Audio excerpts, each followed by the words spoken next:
Let's roll. This is Countercharge, your podcast for ranks, flanks, and kings of war.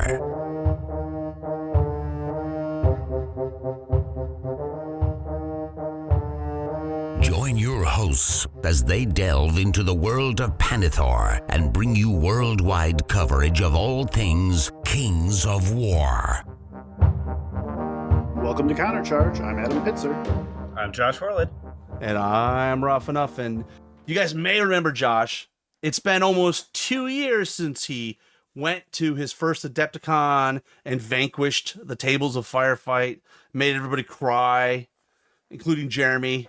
So how have you been doing, Josh? It's been a while. Yeah, it's been a while. It's been good. I think that was the last Adepticon in Chicago. It was. Yeah, if you remember, I'm from the suburbs, so that was like a 15-minute drive for me. And last time we talked, I think I was just exhausted. It was like almost midnight. And you were going home because you had young kids and you're back and forth every day. Yeah, my kids, yeah.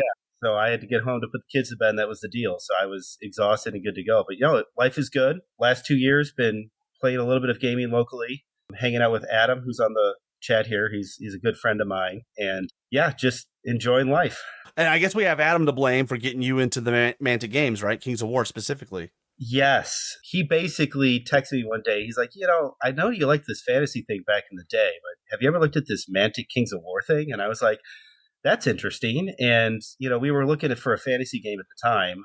I just stopped playing Age of Sigmar, mostly just because I couldn't afford it anymore because GW prices kept going up. Models are awesome, but they are pricey. Right. Like I bought the Lumineth Realm Lord box when it came out. And I was like, okay, this is great. I got all these little elves, and you get start with 10 elves in the box. You need 40 elves for a unit, and it's $60 for 10. So I was like, I can't afford this. So I was looking for a fantasy game, and he's like, oh, you got your old Bretonia stuff. You want to just pull that out and play Brother Mark with me? So I went over to his house one day, and just in the basement, we just pulled out the rulebook and started playing, right, Adam? Yeah, I don't think we didn't really know what was going on. I had long been wanting to 3D print some Tomb Kings or, Empire of Dust. So I had started that. And yeah, we kind of just fumbled our way through it. Must have been 3rd edition, right? I don't know when 3rd or 3.5 was. We didn't use command dice or anything. 3rd edition was 2019, I think. And then 3.5 is 2022. I think it was about 2022. That's right. That sounds about right. So you have the big red book that came out. Yes. So that's 3.5, which is the consolidated book that had, all the Uncharted Empire armies and all the rules from 3.5 plus all the tweaks. Before I knew about Grognard, it took us 6 months to get a book from our friend who's a manager at a game store through the distributor. So we're like, hey, let's get this. And then we waited for our books to arrive. And by the time they came, we're like, what's this game again? Oh, yeah, that one. So let's try it out. But the companion was out by that point. So we were able to go at least. So yeah, it was a good time. Pandemic was a crazy time, but it was a good time. Well, let's jump in a little bit on your background and get your origin stories. You guys are both from the Chicago area. I know, Josh, you were playing or have been playing at Grognard Games. Is that still the case? Not as much. I'm playing at a local game store now called Fair Game. It's about 5 minutes from my house. Is it newer? Did something pop up? No, it's been around just as long. It's just a lot of my friends start playing there, and it's much closer, so I don't have to drive 50 minutes there. Chicago sucks, right, for traffic? Yeah, the problem with Grognard is it's technically 15 minutes away, but when you get on the road at 5 o'clock, it might be 30, 45 minutes until you get to the store. And I was only driving there for Kings of War, and the reality is people haven't been playing Kings of War in Chicago in the last 2 years. So, our community's just dried up. How about you, Adam? I actually started with fantasy when I was a little kid. I feel like most people I hear start with, Magic or D&D or something. But I was 11, and the store I moved to near when I was 11 had a weekly mega battle of fantasy, and I was hooked. My brother and I split the Bretonians Lizardmen box, and so I've been doing some sort of miniature gaming since then. I worked at a Games Workshop for 3 years in college. I was right around when Lord of the Rings stuff started coming out. So, but yeah, I've been playing at some level since then. When I moved to New York, it was a little harder to find space, but I found a group playing War Machine. So I did semi-competitive War Machine there for a while. But yeah, Josh and I both have young kids. So I have a 6-year-old and a 3-year-old, and Josh is a year behind with 5 and 2. Yes. So we take what we can get. And my wife has some health issues, so I gotta be like single dad sometimes. So I play when I can get it, and luckily Josh will come come to me. And so once the kids are down, we can like play in the basement here. But yeah, I had like eye on Kings of War for a long time. I remember when like they originally released like the skeletons and zombies, like as some of their first plastics, and you're just like, wow, these are great.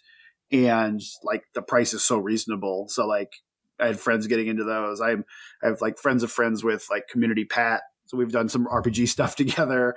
So I've been like, I feel like I've been floating in and around the Mantic space for a while, and I've been following that. And fantasy was always like my first like miniature game love. I think the other thing we'll play is Star Wars Legion quite a bit. Josh is famous for going undefeated into the last round and then piecing out to go take care of the kids and not caring. And people just losing their mind. What do you mean you're leaving? You're undefeated. The TO freaks out every time. He's like, you get a Worlds invite. He's like, I don't care. It's like, I don't want to go to Worlds. I don't care. So what faction do you play in Legion, Josh? Right now, I play a lot of Empire, but I also have Shadow Collect. I'm a big Darth Maul fan, so. And what about you, Adam? Yeah, also Empire, and then I have a little bit of Rebels and droids as well, but mostly Empire. So would you guys consider yourself mostly the fantasy type or mostly sci-fi? Where do you guys fall? I'll do almost everything. I feel like I've split quite a bit. Like fantasy's where I started, but I ended up getting into like 40K and Gorka Morka. I loved Blood Bowl. I played War Machine, which is more like kind of fantasy steampunk. And then like Malifaux was really cool. I liked some Infinity. Like I'll play anything if it's got a hook and it's interesting, right?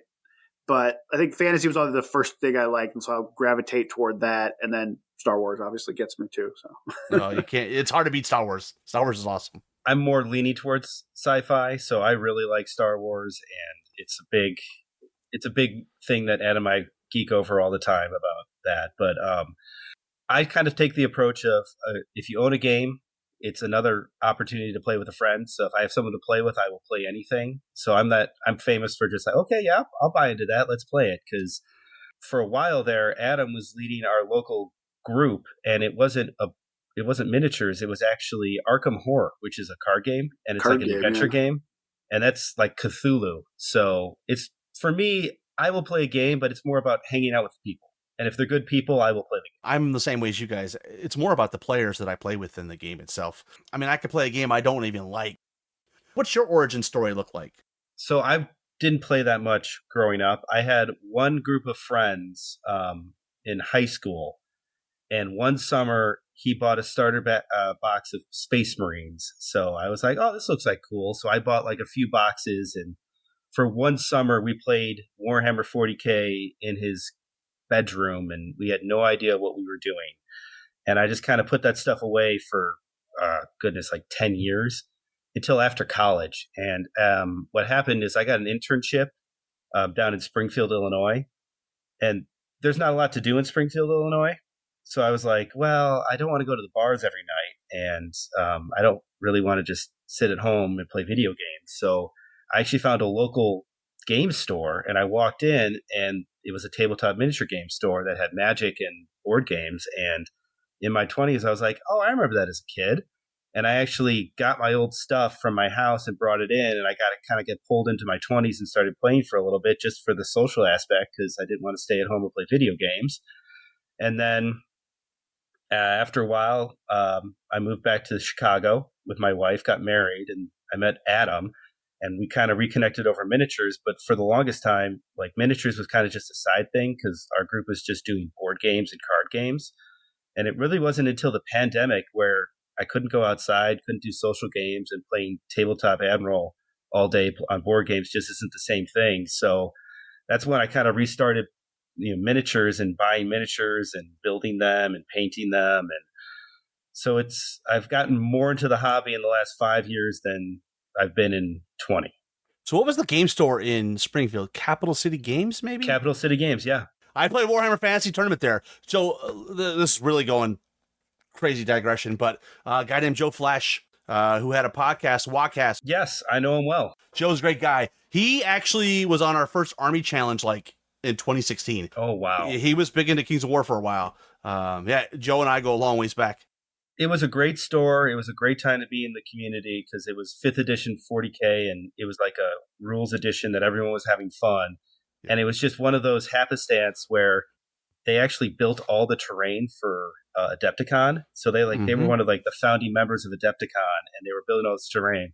I think Hank from Adepticon lives around there. Yeah, he lives up in Peoria. But I've been to Peoria too. What's the game store there? I can't remember, but there's a game store there. Adventure Games, I think. Illinois is a great place. A lot of great events and a lot of great memories from Illinois. It gets cold, so a lot of us have to stay inside. So we play a lot of games. But yeah, it was funny because like I know Hank, I've met him, didn't know who he was, and I'm building terrain next to him for like 2 or 3 years until I realized, oh, you run this tournament, and it's like, oh, you own Adepticon. Oh, you're that guy. Josh, did you do a lot of competitive play, or is it more just showing up, leagues, and that kind of thing? So it was a lot of leagues, but a lot of the people at the store were highly competitive. So it was kind of this like a lamb to the slaughter, so to speak.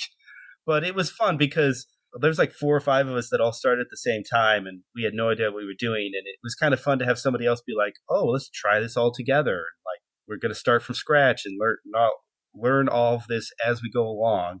And then we had people who knew what they were doing being like, oh, let's show you how to play the game. And they were very opening and helpful.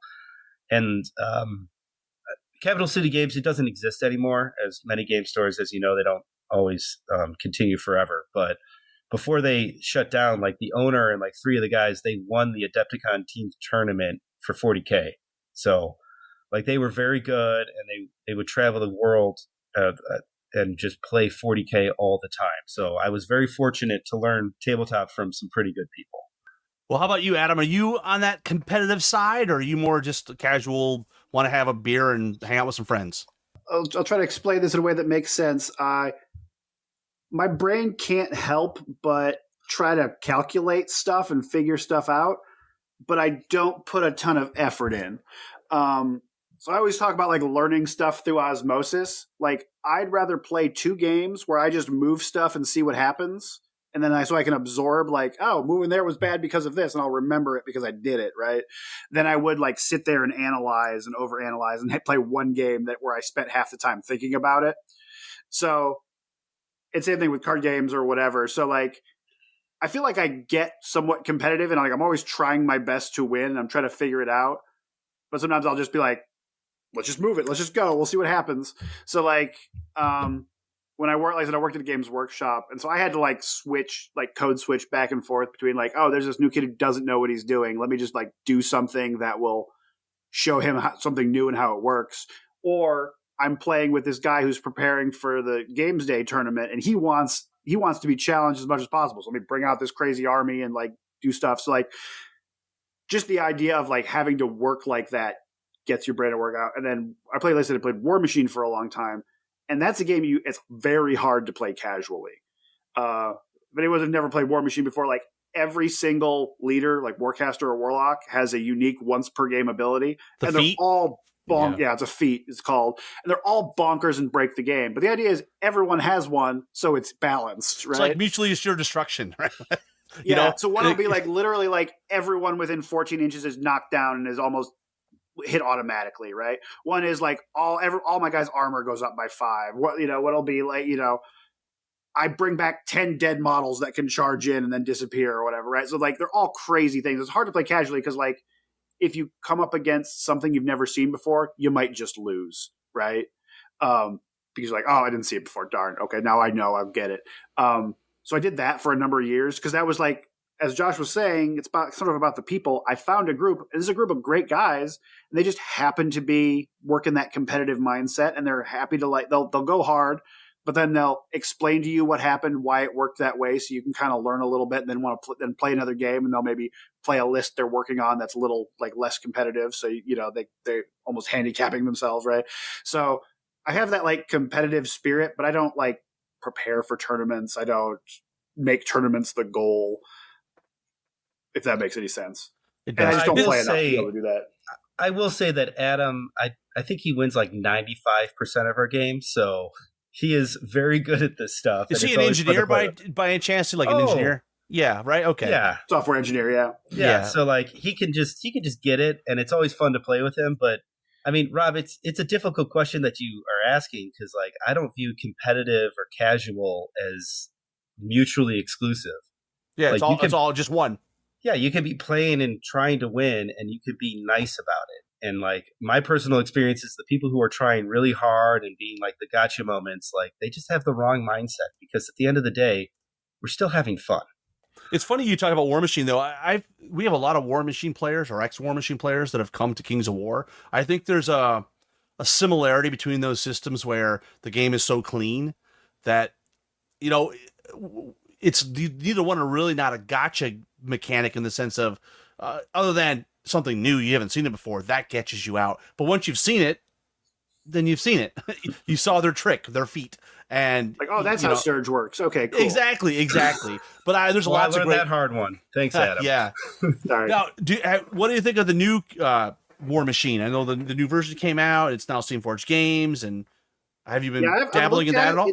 It seems great. I busted out some of my old models. I follow my mini factory, so they're also kind of riding the 3D printing bandwagon, making it so you can have an official army that's 3D printed, which I'm a huge fan of. Josh and I have been talking about it a little bit. We haven't gotten a chance to play yet, but it seems, from my perspective, it seems like the same old War Machine. Although I feel like everything's like a special unit now. I think they were trying to get away from the big hordes of models. If people are not familiar with War Machine, it's really cool because when you attack or roll for damage, you roll 2d6 and add it together, which means you have like a bell curve for the math, right? So it's really, it's really easy to roll a 5 on 2 dice, and it's almost 50-50 to roll a 7, but it's really hard to roll a 10. And then you have what they call like focus or fury points that you can use to add extra dice. So the math is really cool if you're a mathy person. And if you're not, it might make your head explode. If you're attacking with 10 guys, you can't just roll 10 dice because it's 10 pairs of dice. And so they've been trying to get rid of a lot of that. And so they went for more specialized things. So it feels a little different, but I'd have to see it on the table a little more. All I can say is the War Machine models are beautiful. I bought the starter set of, Signar. So I'm going to build them and paint them. And when Adam wants to play a game and beat me, I'll pull them out. The models are awesome. They've always been awesome. The Matt Wilson aesthetic. I used to play a game called Vor, the Maelstrom, which is a game that came out from FASA that Matt Wilson did some of the artwork for. And it's a different kind of game, but I've always been a big fan of his art, and it's hard to knock the steampunk warjacks just bashing each other in the head. I mean, I love it. It was something unique, especially when it came out. It's different than a lot of other games. It's also nice. The new edition is entirely plastic and resin, so there's no more metal. So it's 100% great. is the older I get, the less I want to even talk about metal. Right? Yes. I don't want to. Yeah. What other Mantic games? I know, Josh, you're big into Firefight, or at least were. What other Mantic games have you been playing or dabbling in? So I played Firefight, of course.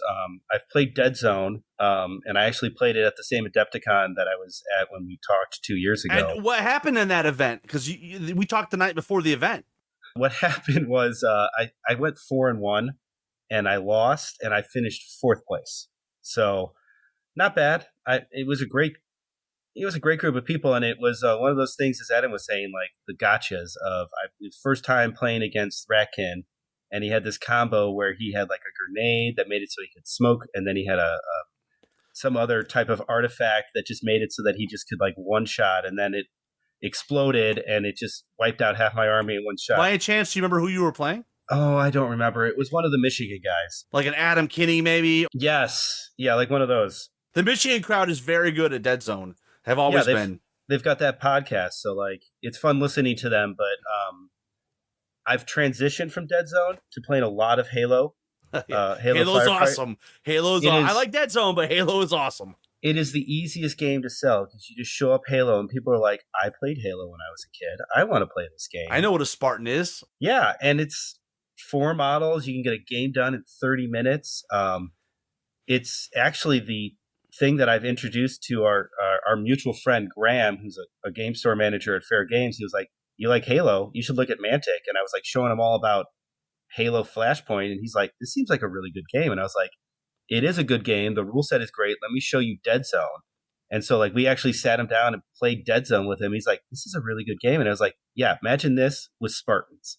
And he's like, I'm going to get the store to buy into this. And then apparently it's been selling very well. They have like 12, 14 people show up to events. Every time there's a new release, like the ODST, everyone's like, I just bought the box because I love the models. So 100%. They're awesome models. Yeah. it is a great thing. And like whatever that plastic is, it's like indestructible. It's like a board game plastic, but it's got enough detail where it still looks like a decent model, but you can run it over with a car. Right. Yeah. And because of that, like Fair Games kind of focuses more to like the families and like younger kids. So they had like a paint and take where you could build a Spartan, or they give you the Spartan, then you just paint it however you want and you get to take it home. And most people are like, oh, we'll show you how to play the game. And it was a bunch of parents with their kids painting a Spartan, like grade schoolers.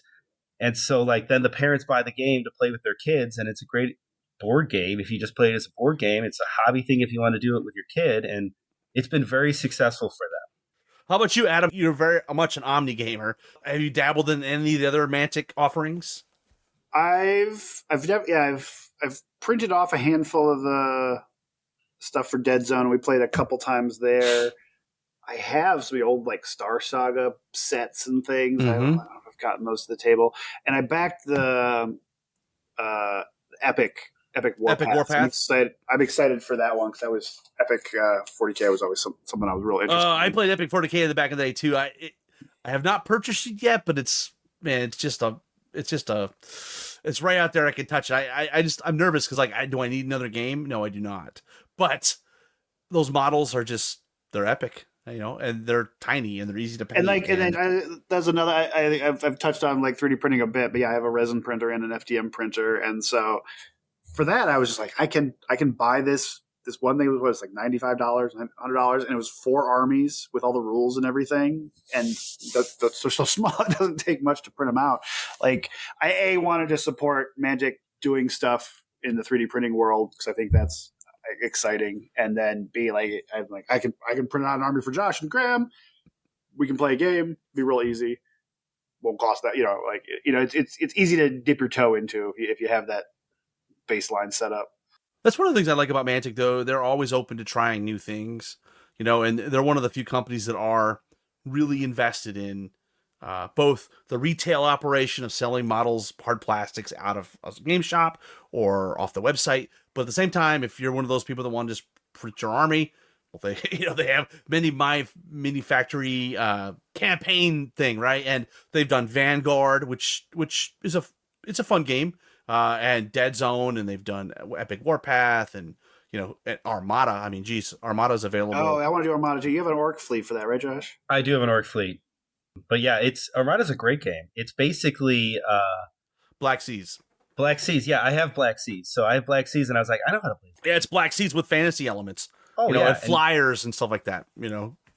It's great, and honestly, that's like probably one of the coolest games they make if you're really into 3D printing, because everything's available. The cards, they don't have cards for the newer fleets that aren't available physically, but for all the ones that were available at one point physically, they have cards, and they have all the terrain, and I mean, it's just like you literally can print the entire game.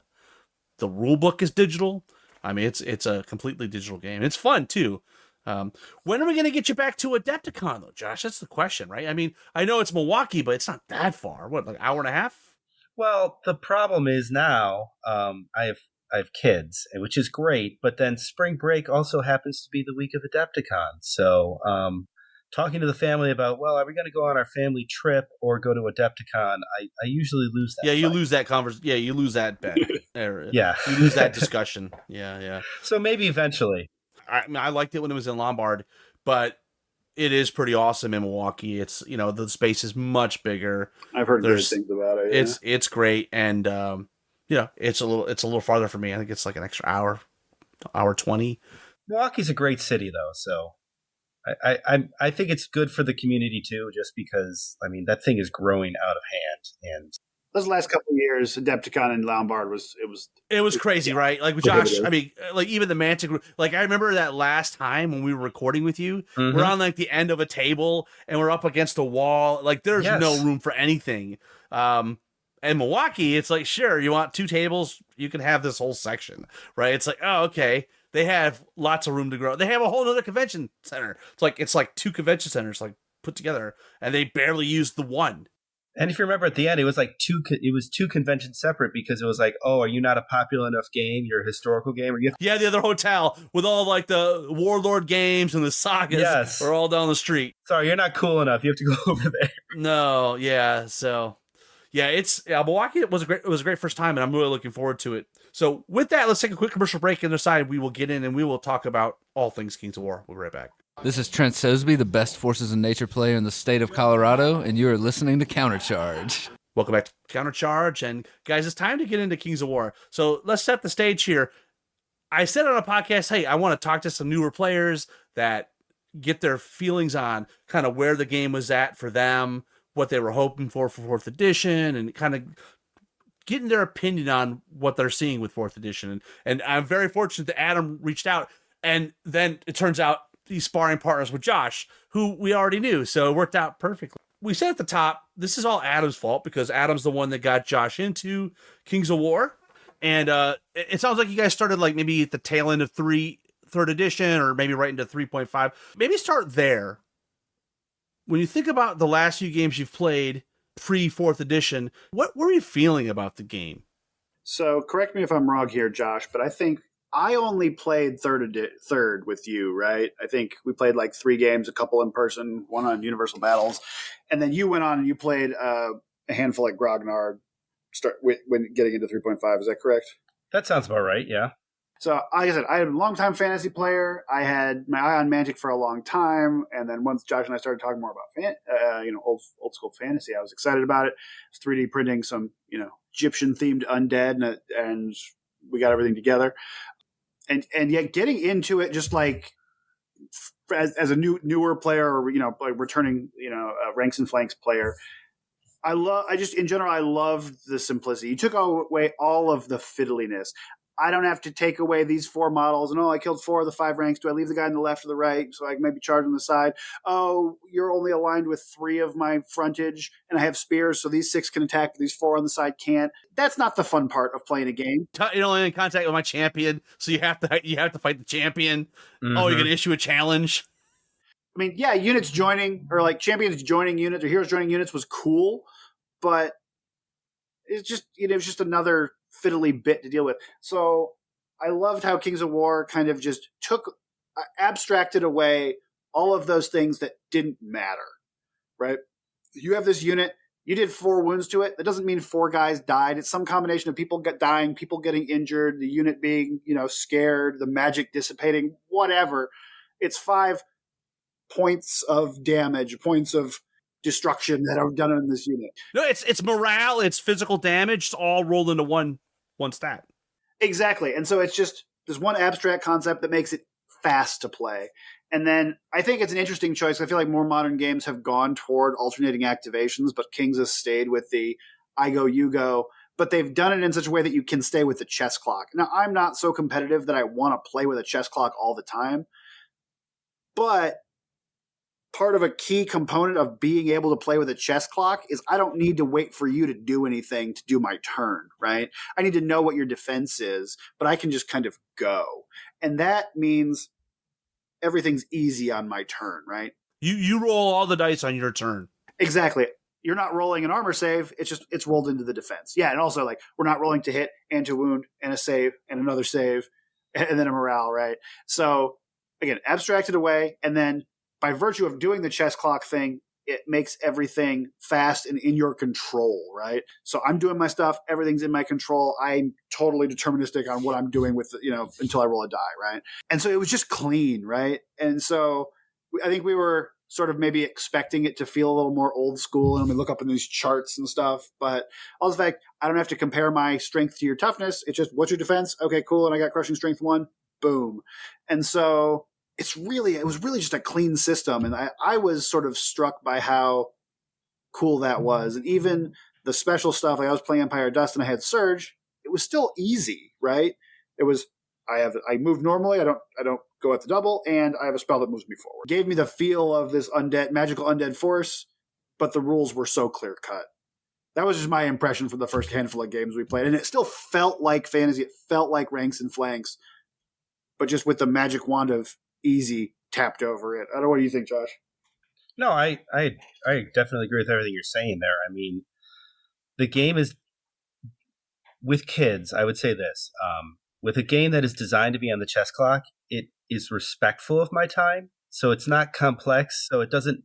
When we do a pickup game, I don't have to dedicate 4 hours to play it. So like, hey Adam, you want to go play Kings of War? Cool. I've got 2 hours. The rule book says it's going to take 2 hours to play. Even when we're talking and having a good time, we weren't using a chess clock. It still took us 2 hours to play. And I thought that was really nice. And I really did enjoy the fact that it was all the cool things about ranks and flanks. And I love how fantasy looks on the table. I always thought it was cool to look at the table. The one time I played Fantasy 8th Edition before they got rid of the game, it was a lot to play the game because you'd have to take everything out he's saying. There's so many special rules. There were so many things that just fell on top of itself. It was kind of just so bloated.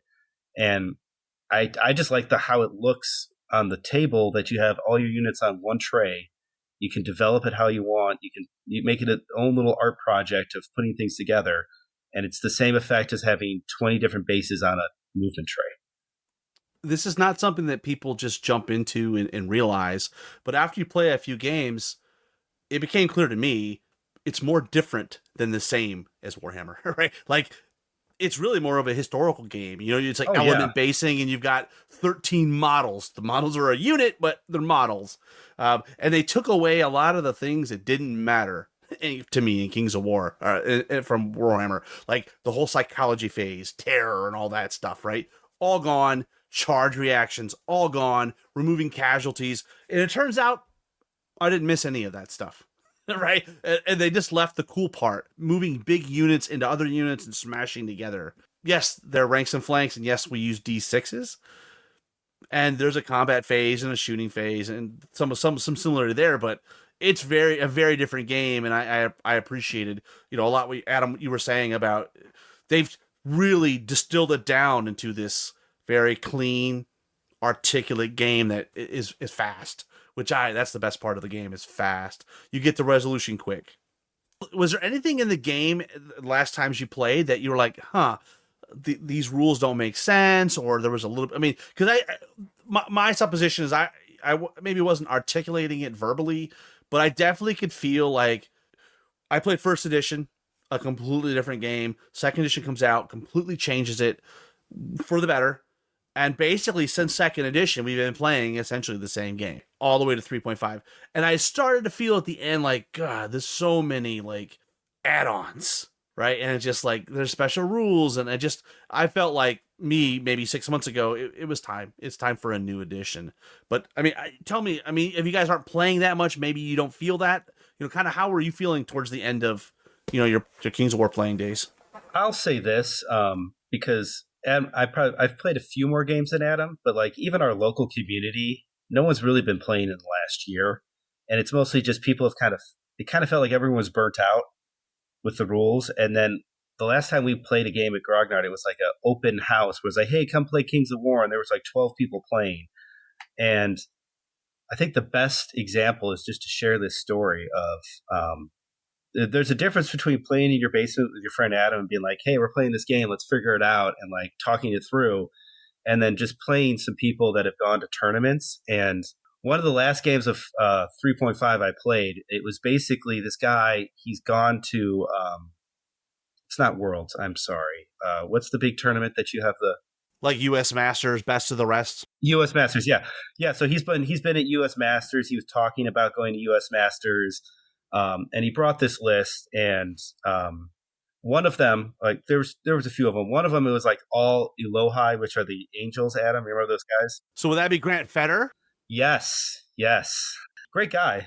No, Grant's awesome. Back in the Warhammer days, ran Blood in the Sun in the Chicago area. It's a great event.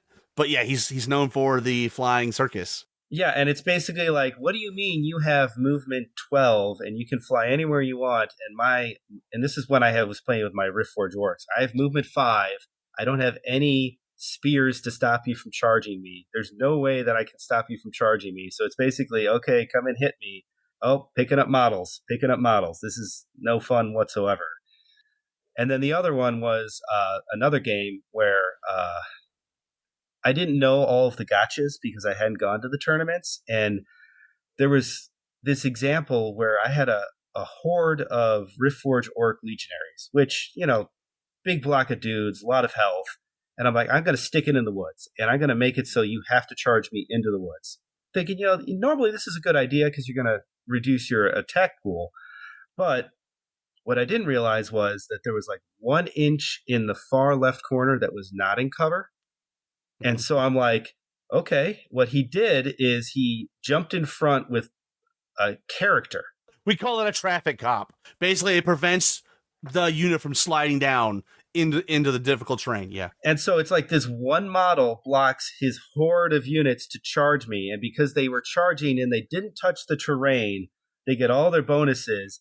And instead of being like, okay, I'm in a good position, it's all of a sudden, oh, this thing that just charged me that has a lot of attacks and a lot of crushing strength. And, oh, you put Bane Chan on it too. This is going to be fun. And then it just turns into, oh, you roll high, great, 16 wounds. Oh, you rolled 10s. I'm picking up a horde of orcs that I had no idea that it was just going to be disappearing in 1 second. And it just felt like, how is one model stopping a 40 troop of guys from charging? And also 40 guys are attacking with that much right, space. like this little tiny 1-inch thing. And I was like, we've lost the plot here. I am so confused. This doesn't feel like a game anymore. And do you remember what army that was attacking you? Oh, it was Varangard. Okay. So it was like just hordes of the Varangard, and then the guys on the horse, the cavalry. Horse. Yeah. And they were just punching me, and I was like, this is the Sons of Korgan they were really good in 3.5. Yeah, so it was just a meat grinder, and I was like, how is this 240 point unit that I just bought getting one-shotted? And that's not how Kings of War feels like it should be playing right now. And then I played one time with the guy who was doing the Wind Elemental? The big guy who could the Greater Air Elemental. And I was like, this doesn't feel fun. So it's like, I'm over here, and then I jump and get into your side somehow. And I was like, surge into your flank and bash you up. Yeah. It's like, this is fun. So I wasn't ready for it. And they were all good people, but they've been playing the game since it came out. They're playing the game to win, like you try to. But like when I have a game designer friend who uses the phrase ludonarrative dissonance, which is, big words for the story and the game mechanics clash, right? What feels like it should be happening and what is happening don't line up. Yeah, and it was also like they've known the game. They know all these little things that they've heard about, and they've perfected I wouldn't say the main core of the rules. They found they're here in the sides here, and we're just going to spread it as far as we can to stretch the rule to do something that probably wasn't really intended. And I'm sorry if I'm offending anybody. When I hear you say that, I'm thinking they solved the puzzle, right? Like they understand the abstracted geometry of the game, and in some cases now you would show up to the table and it is a little rock paper scissors, right? If you have a certain army, because these army lists are really long in the tooth. They've been around a long time. People have sort of solved I'm saying solved air quotes, right? But this is the build, because one of the best things about Kings of War and the negatives, the game doesn't change that much, right? We were getting an annual Clash of Kings update, and then, more recently, maybe a couple armies got a tweak, off, in the middle of the year. But the armies themselves weren't being changed all that much. And because of it kind of, I think, for me, it kind of got stale, right? I'm like, oh, okay, you're playing Basilean. Okay, I kind of know. Or the best one, you're playing the Order of the Green Lady. Well, I kind of know what you're going to have, right? You're going to have some Order of the Forsaken. It's almost formulaic. And so, Josh, what you were just describing is really it's just hitting me. All the feels like this is why I wanted 4th edition, right? Like let's reset the puzzle and let's start over and let's get, the army list all pulled back and make a new, and to be fair, there's so many armies. I was ready for less armies, right? Because a lot of the armies, classic example, Rordia and Kingdoms of Men, they're the same freaking army. Like, they're 2 human armies with lots of infantry, right? It's like, do we really need to have 2 armies doing the same thing? Probably not. Now, the League of Rordia fans are going to be like, oh, they're not the same. They're the same. right? They're your trope of fantasy human warriors, right? Out there with their spears or their pike or their chariots. So, yeah. So in terms of the rules, though, mechanically, you kind of, I think there was a couple things that felt a little weird. I think one of the things that we should probably touch on, classically, the corkscrew maneuver. I'm sure you guys know what that is, right? Someone explain that one to me. I don't know if I remember that. A couple different ways you could do it, but basically from second edition onwards, and if you have a nimble unit, you could then take one pivot, clear the unit, leave combat, take a second pivot, and then charge a separate unit that you weren't engaged with at the start of the turn, right? And then sometimes really bad feels because you might catch somebody in the flank. In second edition, we had the bounce back rule, so you had to bounce back an inch. You were sort of already there. Yeah. Geometrically, certain units, squares in particular, but large infantry, automatically, because of the math, they automatically could get those. If they could get nimble, they could get those. In third edition, going into 3.5, they had the withdrawal rule. It was like optional, right? Yes, it was optional. It was in third edition. It was just a rule, and then they were going to take it away, and some people were hurt over it, so they made it optional. It replicated the bounce back, so you could stay engaged or you could withdraw, right, and an inch, and then you could then recharge if you needed it. And I think it just made the game a little stupid. It makes no sense. Okay, you're punching me in the face, and I'm going to step backwards, and there's going to be no consequences as I move backwards. Because, in real life, that works perfectly fine. So in a fantasy world, it's going to work even better when there's a giant troll hitting me in the face. It's funny you say that, because we've never had protracted combat. It's always been like there's been a disengagement piece, right? Like, I charge you on my turn, one of us bounces back, you charge me on your turn, back and forth. And it never really clicked on me. Like every other game in the world, if you're in combat and you leave combat, they get to punch you in the face. Right. You got a tax of opportunity in D&D, right? Exactly. We'll get to 4th edition. That might be my favorite thing, is just the sticky combat or protracted combat. That is a little bit more like Warhammer too, right? Like Warhammer, it was a sticky combat. You weren't leaving combat. You're either going to fight or you're going to die. Well, you're making battle lines. It's like, okay, you're pushing your things together, and this is going to be the area of conflict. So there's going to be fighting for 2 or 3 turns instead of just, okay, you hit me once and I just pick up my model. So looking back on the game, is there anything like specifically you wanted to see changed or updated or streamlined or fixed or corrected? I only played a couple games, but like the things I remember were like, we had a couple of shooting phases that were just like, oh, that sucked. Like, I had like enslaved guardians, and they would I shot, and then if Josh rolled a couple 10s, and then the unit was off the board, and it was just like, didn't feel right. The army construction, I never really got it. I just used the Mantic app. Could you tell us what those rules were? No, it made no sense. Certain size units gave you either a monster or hero and a monster and a I don't know. Yeah, I basically just put stuff into the thing until it told me it was fine. Unit types got different kinds of unlocks. Hordes got more unlocks. And then there's the whole unlocking troops or irregular units. It was goofy. And it's been like that since 2nd edition. So that just it was okay because there was an app, and the app just kind of did it. But I wasn't planning an army. I was just like, does this work? Okay, cool. Yeah, another troop? Sure. That was a little funky. And then I think some of the the just coming from nothing,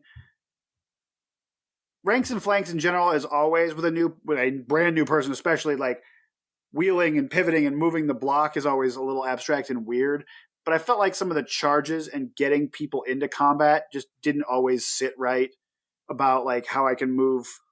Like if I have multiple charges, or I'm trying to get around a charge, or I'm I don't know. It was it didn't feel as streamlined as everything else. Those are the things I remember, again, only from a few games. Well, I remember our last game. It was I was playing orcs, and I just had a horde of orcs, and as usual, I'm getting charged. And so it was basically a geometry problem of Adam has 4 units. How does he activate these in what order to make sure all 4 of them get to charge my 1 unit? And it was us spending 15 minutes trying to solve this problem instead of just being just push them forward. Just let them touch. I don't care. Just get going and playing. But yeah, going back to your other question, Rob, about things that I just felt weird. is like in most games, like infantry is like your core of building an army. And like even if you read a book, and like I love the Magic books because I commute on the train, so I just read them a lot. And like even if you read those books, it's like big blocks of units of infantry smashing each other, and you got special guys on the side. Just the whole concept of just having full armies of chariots or full armies of horses or just full armies of trolls just always felt weird to me. Because that just doesn't feel like a fantasy game. Like you want big blocks of infantry on the table because that's what I just view as fantasy armies. Yeah, no, that makes sense. They've done a few different things to try to get more infantry into the game, and you could argue whether it was successful or not. And Adam, you mentioned shooting. Shooting's sort of been it's been a thing for a while. At the start of second edition, it was very lethal, right? And there's been some times where you're like, oh my gosh, these gun lines can wipe out, if they roll good, they can wipe out whole armies or big portions of an army before the battle is even joined. So then they had to, I would say they kind of overcorrected, added cover and all kinds of penalties. And I think 4th edition, we'll get to it, but I think that solution of, yeah, you can shoot people, but it's really hard to wipe people out from shooting, at least in the first couple turns. I think that's a nice happy medium. You can still shoot if you want. I will say, Rob, when they had like 3 different types of cover, it was very confusing. Oh, it was only 2, but it felt like 10, right? Yeah, right. It was obscured or concealed. And I tried my best to argue that, it makes perfect sense. It's dumb. I mean, it went back to 1st edition where we had hard and soft cover. I was like, this is guys, I'm not playing Dungeons and Dragons, and I have more than 4 models. Like I don't want to play Infinity, right? Like let's just make the game a little bit more abstract here. So what else about the game thought were maybe areas for maybe not improvement, for just streamlining it, making it more accessible? Anything come to mind? I guess part of it is just I would play sometimes with like a hero like Thonar, who's in like the Riftforge work. Yeah. It's a cool model. Just never felt like the heroes did anything. And it was just, I don't know. It's just, I still don't know if heroes do anything in the rule set, but I mean, it always felt like you didn't take the cool heroes to do crazy things on the board because it was like, oh, you got to take like your 4 wizards and you got to just get like your inspiring bubbles. And it just felt like that having those hero characters wasn't the focus of an army. Like the combat characters? Yeah, especially combat characters. And like, especially, I mean, just in general, like when you think of like an army, you think the general is going to be like the best fighter because you read any fantasy book, the general is always the best fighter. So it just makes sense. I'll say that like overwhelmingly, I think, I will speak for Josh without his permission here. Our impression was just like, this is cool. This is what we wanted. And as much as we're talking about some of these edge cases that were like stuff we didn't like, it was like, oh, this is how defense works. There's crushing strength and there's thunderous charge. I'm not comparing my strength to your toughness. I'm not adding this. It's not like the only conditional is, did I charge? Yeah. And it's like I roll my dice, like, and it's like it just works. And I think in general they did a pretty good job of abstracting rules and not having too many like special rules for specific units or special spells or things, because I very rarely had to get an explanation from Josh about what his unit is. Like, oh, what's your unit do? It's like, oh, it's got, or like, it's like, oh, it's got thunderous charge too, and fearless or what, it's like, oh, okay, cool, done. Like, and they still felt like different armies and they felt unique, but they didn't get into that trap of I have to give every unit something special. And so that made it feel real accessible. So in general, I think we're just like, this is cool and not too hard to jump into. Awesome. Let's go. I would agree with that. I mean, you're asking us leading questions here, Rob, about what we hate about a game. But like every time we played it, we did like it. So yeah, I think that's the important thing here is that even at the end, it's still a good game, right? At 3.5, it's still a good game. I just think it's one of those things where it was ready for a reset, right? Just to, and I'm wondering, how do we get to this point? Well, I think any game that goes, essentially the same system, 2nd edition all the way to 3.5, I mean, you're talking about 10 years, right? Like that's a long time for any kind of rule set. And, let's not forget that Alicio didn't really help with anything after 2nd edition. That was interesting to hear on some of the podcasts. Yeah. Right. So basically, he did second edition, and then now he's doing he did fourth.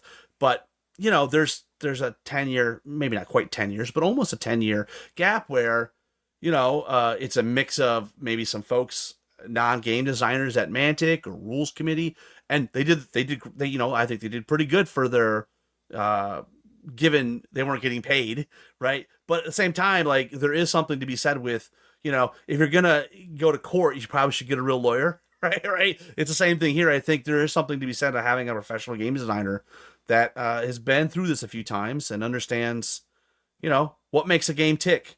In some ways, it's just fourth edition is an opportunity to like polish it, right? All the core stuff that I loved about Kings of War is still there, and a few of the bugaboos that were kind of driving me crazy, like army construction, have been cleaned up. Have you guys been following the whole marketing hype train that sort of was going really well, and then there was a few delays with the release schedule, and that sort of derailed things a little bit? But just talking about, you guys were playing, and then you heard fourth edition's on the horizon. What was your initial thought when you said, "Oh, fourth edition's coming"? I think that's what got us back to talking about it, right? Yeah, absolutely. Yeah. There was like buzz coming from all over, and we're like, "What is this?" And then seeing all those individual articles was really cool. I thought it was a really good way to do it. And if they had like released it right when those finished, it would have been fantabulous. No, I agree. I think it was awesome. That website was a lot of fun. And especially because they were coming out infrequently, we'd always just share it. Whoever got there first would share it with the other person, and we would look at it. The short stories were interesting. The little hints about the new models were always fun. I really do like the YouTube videos because they were a really cool way of just showcasing the new faction. You're like, oh, that's interesting. It was very professional, I thought. And I just wish all of the stuff that I pre-ordered from our local store showed up on Thanksgiving. And instead, I know it's completely out of their control. It just felt like a lot of the wind got out of the sail because we were just waiting for a month. And then my stuff didn't show up until like the day after Christmas. So I think they lost a lot of wind in their sails, right? Like, yeah, because you had everybody, the pump was primed. People were ready to roll, and then they're like, "Oh, wait, a couple more weeks, guys." It's like, "Oh gosh, you're killing us here." But yeah, we were following the articles. We were listening to podcasts. We were all excited. We were like, Josh was like, Direct Misfire has an army preview or a movement rules preview or whichever one they had. And so we checked out a handful more podcasts we hadn't listened to. I think we listened to Countercharge the most for sure whenever we were interested in something. I thought it was really cool that Mantic was giving all of these new content creators exclusive opportunities, because one way it was like, I would never listen to this person, and I thought it was nice of them to like, here's the rules, go and have your say on it so you get to preview it, and I would never know about their content unless they had told me about it, so I thought that was cool. I wish all the factions had been previewed, but that's just me being selfish, but I thought it was fun. One of the problems of having 29 factions and only like 6 or 7 media groups, right? Like podcasts, it would be pretty difficult to get through all the factions. Yeah. I knew my brother Mark were going to be disappearing from the world, but the rules obviously have been streamlined quite a bit, and we can chat about some of those things in a minute, but army construction, complete overhaul. What are your guys' thoughts on that first? I kind of like it. I've played other games that Alessio has created. Like, I've been going to a lot of bolt action tournaments lately, so it's very similar to how he does it in other games, where basically you have to have certain unlocks in a battalion. But I like the idea that you have to have a leader.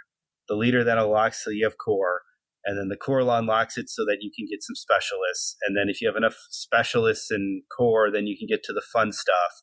And then, oh, by the way, you can have auxiliaries. And from what I've seen, because I picked up the new Zakali, it seems like all of the archers and all of the shooting stuff and some of like the really heinous things are all auxiliary. So you're really limited in how much you can take. So it's kind of a dial there. And then it's not like you can just take all the fun stuff without having some of your vegetables of just having some core and units. What about you, Adam? What do you think about the army construction rules?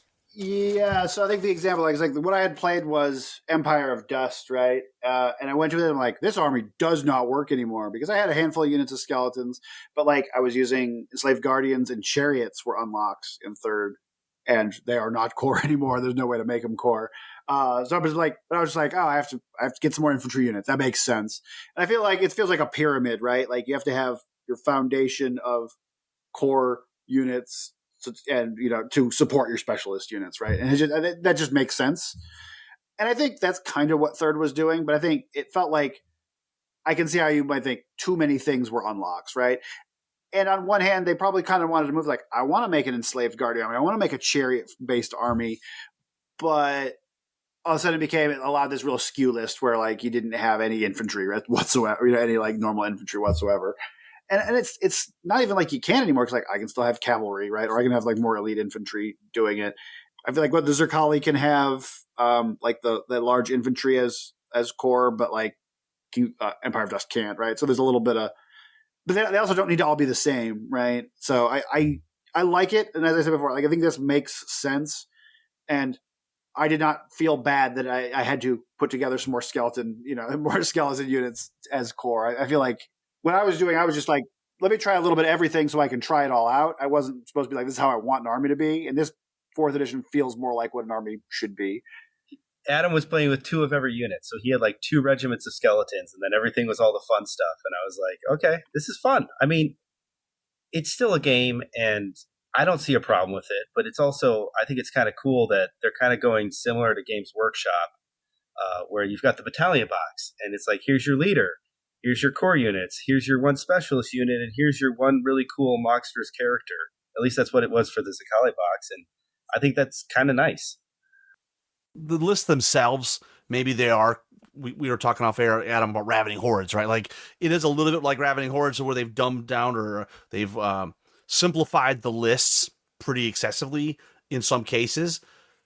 But now it's just now they have all the tools and the wheels and the dials to go ahead and add some flavor back to the lists like they did in the Invasion book. You mentioned Zerkali, but the Halflings, the Salamanders, the Trident Realm, they're great. I mean, I think those are really fun lists. And, not being able to build. So we hear this is a common refrain. Oh, I can't build the army that I played in 3.5. Well, I have. Yeah, because it was busted. Yeah. I have been finding 4th edition's different enough that I don't really want that same list.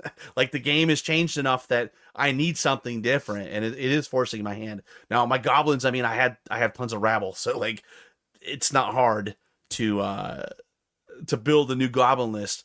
But my orcs, I don't have a lot of orcs in the list. I had a lot of gore riders, and so like there's like you, Adam. I have to build some new units to make to adjust. But not all my armies. I mean, ogres, I can play them. I mean, there's ogre warriors unlock and hunters unlock. I love this though, because this is like that time where I'm like, oh, maybe I should look at that unit that I've not played with in 10 years or 5 years, right? Maybe I should try chariots. Maybe I should try mincer mobs. Maybe I should try these things, right? And see if it changes something up for me. To that though, Rob, I mean, you got to trust in the process. I mean, Alessio's a professional. And I mean, to do the analogy, Bolt Action had their new edition come out last year, and it was very similar, where like the main book had basic army lists that took away all the flavor. Everyone was freaking out. And a lot of people were saying this is the end of all the cool things that you can do.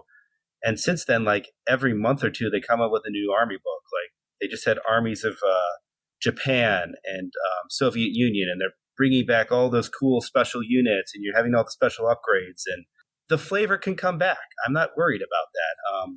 My concern is the rules, because you can't really change the rules halfway after the rules have been written. If you get the foundation of the rules good, you don't want to make your foundation with all the crazy stuff, right? You want to make your foundation work with basic stuff, so that when you do add exceptions, you understand how that exception is going to work into the ecosystem. And yeah, like what is it, 6th edition Warhammer Fantasy they said, we were wiping out all the army books. Here's a Ravening Hordes book to get you by. Same with 3rd edition of 40K, I want to say. And it felt a little vanilla at first. And then every time they released something new, it was cool.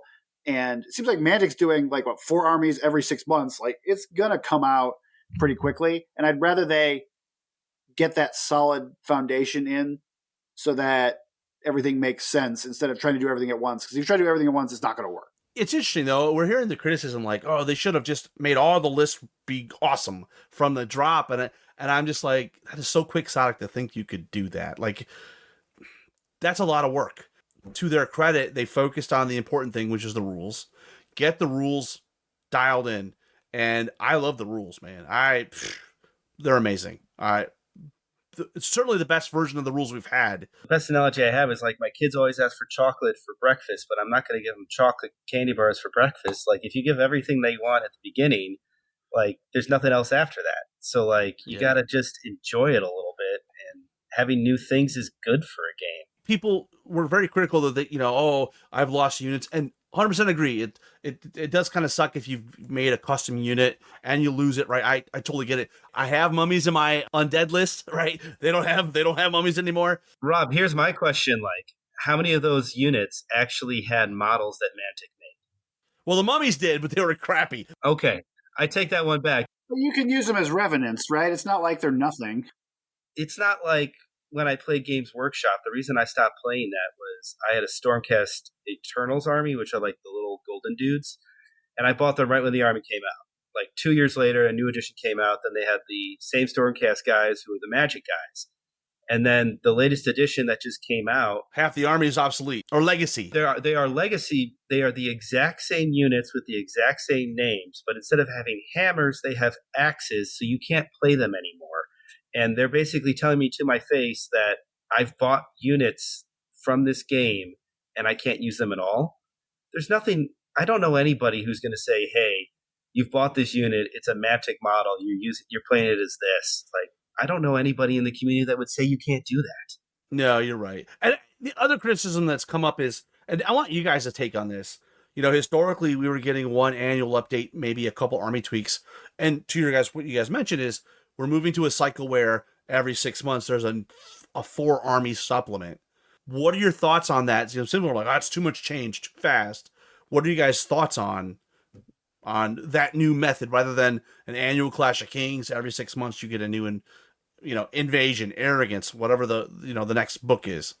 I think we talked about this offline, but like I play a lot of Star Wars Legion, and every few months there's a new unit being released, and they're changing things, and then every 6 months they're doing points adjustments, and then they try to change the rule, not the rules themselves, but the missions every year. They add a few additional missions or additional upgrades that everyone can take.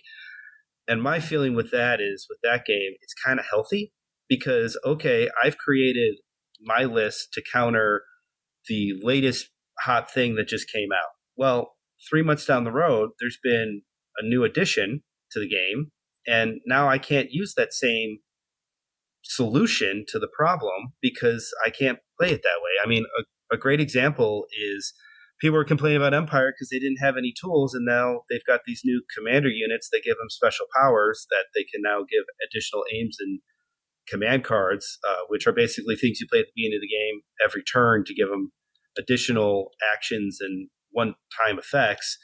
And because those things have come out, you have to rebuild your entire army. So the list I played over the summer, it's not even a valid list anymore. And I'm okay with that because it makes things different, but I'm also still playing with my toys.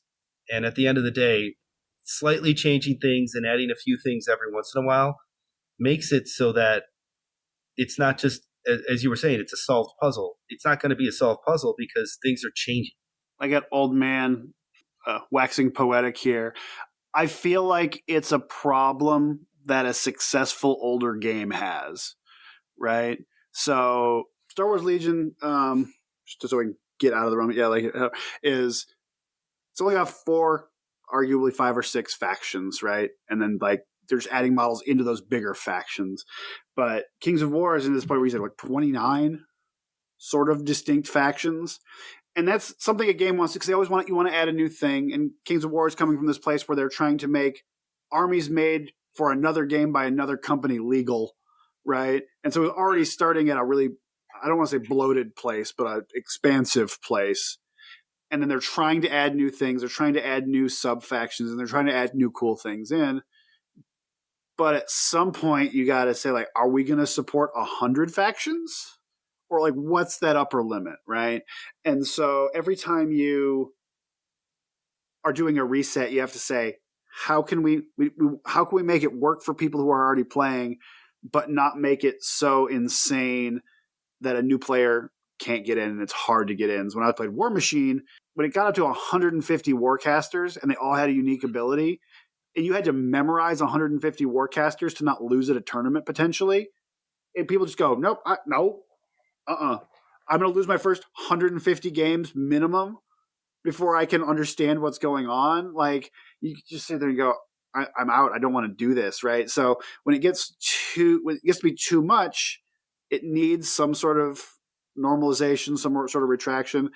And I don't know much about a lot of the factions, but Varangar got moved into. They were always the theme list of Northern Alliance, and now they're just in the Northern Alliance. You take the special Varangar character, and there's a couple Varangar units you can then take in that battalion. Right, and so and the fact that Mantic has the bases that are base sizes that are abstract, that are abstract, and they have that all, and they have that already to some extent. I feel like it gives them a little more leeway. And I know people get upset when their special toy gets up, but if you're making this real niche army, I don't want to say you need to expect it. Like, I don't know, if the Fantasy Storm of Chaos came out and had all these really niche armies. That was my favorite thing in the world. The Slayer army. I worked at Games Workshop where you could buy metal models by the pound, and I bought 100 Slayers. And I made demon chariots that didn't exist in the game, and they went away. And I have all these whole models that I love, but they, I can't use them anymore. But if they had to support all of those sub factions forever, it gets to be too much work to balance it. It gets to be too much for a new player to have to understand. There just has to be some sort of balance to it. And it seems like they did decently well from my very limited perspective. But. Well, I think what's interesting about Kings of War, though, is it's a game where it's all about the base size. So even if you had your unit that's no longer in the game. Yeah, exactly. My mummies, well, then I play EOD. I'll just put them in the you can take those units and probably proxy them in some other capacity. They could just be skeletons, right? They could be they're themed skeletons. They're what is it, revenants? Is that the elite on the Graveguard equivalent? Well, Rob, besides heroes, and this is us not knowing the game that much, but have any units actually changed basing size besides the heroes? Well, the depth horrors. Okay. Because of the models that those right, have a new changed. model. Okay. There's been a couple units that have changed base sizes, but not a lot. But changing the base size is not that big a deal, I would hope. No one's going to get too bent out of shape over that. Well, I think the hard part is if you go down, right? Because if you're on a bigger base and you make them go down, I think one of the issues that has popped up is that maybe that things used to come as a horde, now it doesn't. Right, and so now, you've based it on a horde, but then you're having to cut it in half. Let's get the saw out. Well, I just said, look, guys, just wait, because I guarantee you some of these things are going to come back into flavor. We had the Helpy's Rift campaign came out, and afterwards we lost some characters for a while. They came back. Going back to the point, Adam, I really want your take on this. We got Josh's. The fact that we're moving from maybe this once a year change with Clash of Kings with maybe a couple of tweaks to armies during the year to now we're going to be getting every 6 months 4 army updates. What about that change or that pace? Are you good with that pace? Yeah, I if I'm not playing very much, it doesn't matter to me if halflings changed in the last year and a half because I probably haven't played halflings anyway. So for a casual player, I don't think it matters that much, right? If they're keeping most of the rules generic, then it also doesn't matter that much, right? If it's just a new combination of sort of generic rules with 1 or 2 new tweaks to special things here, then that helps you. You can tell a new player, oh yeah, they have defense 5 and I've got this command that can make them defense 6. You go, oh, okay, cool. I get that. It's conceptually easy. It's not going to be crazy.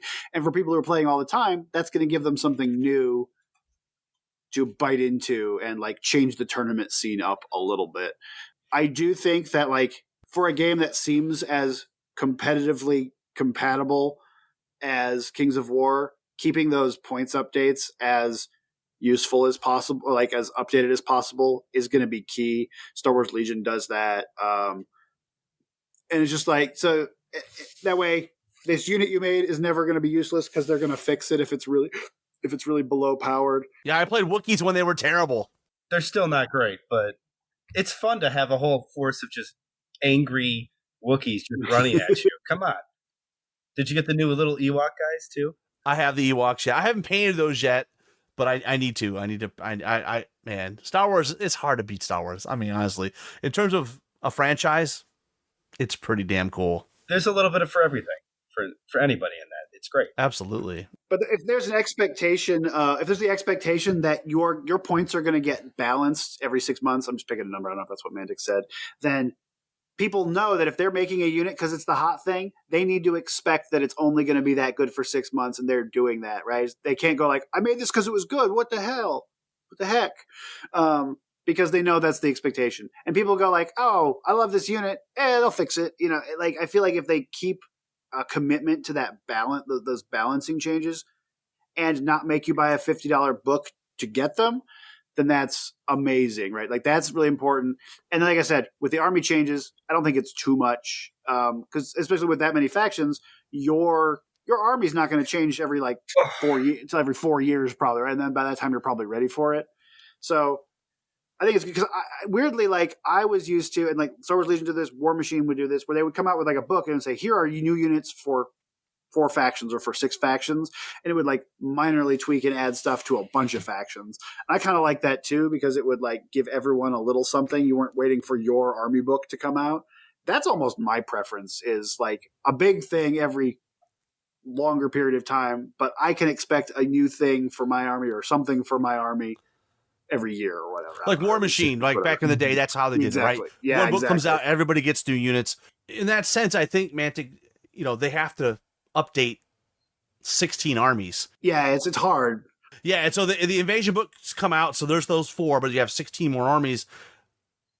I'm glad they're not going the Codex route where, okay, I'm going to get 1 army in a book every 3 or 4 months. It's like, oh, it would take a long time to get through 16 armies. That being said, I think it's a nice middle ground. Middle ground, right? With, okay, I got 4 armies in a book. I have 16 armies. Like basically I have 5 more books to do. That's 2.5 years. Yeah. So in 2.5 years, we're going to have all new armies, right? Lists. So, right, we're going to maybe get some new armies as we go. There can be some points tweaks to make things more relevant. Maybe they add a variation on a unit here or there. If they release something on the vault or release something, a new model kit or whatever. Could be. Yeah. It's funny because, you go on Fanatics. Maybe we can talk a little about this. I mean, yeah, that's social media. Nuclear. It can't. Yeah, there's certainly some areas that aren't the best places to showcase how great the game or the community is. Well, it really helped me understand that everything is trash. Well, you forget, Adam, they say it's trash, and then the day after, like, I played the game, it's a great game, but I still hate it. Then why'd you play it? It makes me laugh a little bit, though. There's a couple trolls that are on, like, every Mantic YouTube video, and they say the same thing. Okay, I get it. You're upset with change. And you know what? It's human nature. You're not going to like change. But please, guys, stop with, like, this is the GW. Like, oh, they're just like GW. GW charges for the book. And to get the army list, you got to buy the book. Last time I checked, you can get all the army lists for free from Companion. Yeah, that's amazing. Yeah, you don't have to buy the book. Now, you got to buy the rules, right? Because I don't think the rules are free on Companion. Just the basic ones, right? Yeah. So, I mean, come on, guys. You can buy a rule book. I mean, to be fair, I got the starter box and I split it with my friend Graham. And I took the Zakali stuff. He took all of the Trident Realm stuff. And they have the rules in there. They've got a little pamphlet in there. And you've got the units. Like, the units are here. Here are the rules. We were talking off air, Adam. This doesn't feel like Mantic to me. I'm like, this is so well executed. Very professional. I was like, are you kidding me? Where do I even start? I mean, okay, it's not the full rule book, but you have like a getting started rule book, which is your basic core rules. But you have very detailed assembly instructions. You've got all the unit profiles and how to put all the models together. Did you see the QR code? Yes. The QR code on how to build it. And then they've got little like tips. Yeah, videos. I was like, this is so crazy. And then how about the bases they included? There's no MDF in this box. Those MDF bases, those were Bush League. They're garbage. Yeah, my favorite thing are those plastic bases just because they're push fit. And then, as we were talking about a little bit ago, you can set them up so you can push them together and then have the little clips on so you can keep them as troops or regiments and then Or hordes. Yeah. And you can just push them together and you can just make it work. And I love it because our friend Graham hasn't played a game at all. And he opened up the starter box. The Graham is like Graham will be like is like the third Pokemon evolution of us, right? Josh has gotten in recently and played a bunch of games. I got in around the same time and played like 3 games. And Graham wants to get in. He hasn't played anything yet, so he's the third one. Yeah, and it's great because the starter box. He's like, I don't understand these basing sizes. We sent him the chart from 3.5. He's like, this is very confusing. And then he opens this new starter box, and it's literally like, oh, this is my basing size? Okay, I'll just put them on this base. And I was like... And the injection molded bases have the base the size? Yes. And put it on the base. It's like on the base. 150 by whatever. I'm like, oh my gosh, this is crazy. It's so user-friendly that I think it's going to be great for new players. This is the first time I think they've ever made a starter box that passes the Christmas morning test, where you literally could open up the box, assemble a few models, glue them to a base, and be playing the same day. The quality of the books are luxurious. They are fantastic. My favorite thing is in the Army rulebook, they have, when you get to the unit Army list, they have a picture of all the units on the bottom. So you'd be like, oh, what is this unit? Because I want to buy that. Okay, I need to go find this unit. And you can just see the picture of what it looks like. Yeah. Yeah, it's man, I really am impressed by they've stepped up their game. And I know, oh God, it's an extra month. Yes, I know there was a delay. Well worth the wait because very, very awesome. And then we didn't even talk about salamanders. I mean, a whole army available that you could 3D print, complete the entire thing. So excited. The models are fantastic, right? Yeah, like Adam, literally, when he found out about that, he bought the entire STL package the day of, and he's like, "Okay, this is gonna be my first army for 4th edition," which is great. But yeah, I'm so excited about the salamander thing. Like, if I'm being very blunt, like there are like before this year, there were like 5 Mantic models I liked. Right? Like, I'm picky. I'm old school. Like, I want to play models I like. I feel whenever I tell someone asks what like they should paint, I say pick the models you like because you're gonna hate yourself if you don't. I don't care what's good. But like I think like the goblin units are good, and the skeletons and the zombies are good, and then a handful of the other ones. But a lot of them just look kind of like doofy to me. Like, and so when I went to do Empire of Dust, I wasn't encouraged to use the Mantic Empire. Empire Dust models. So I did like 3D prints from other places, but I really wanted to like support them. So I'm trying to talk myself into doing a goblin army. And then when they came out with these salamanders, not only are they 3D printable, which is its own kind of cool, but the models are great.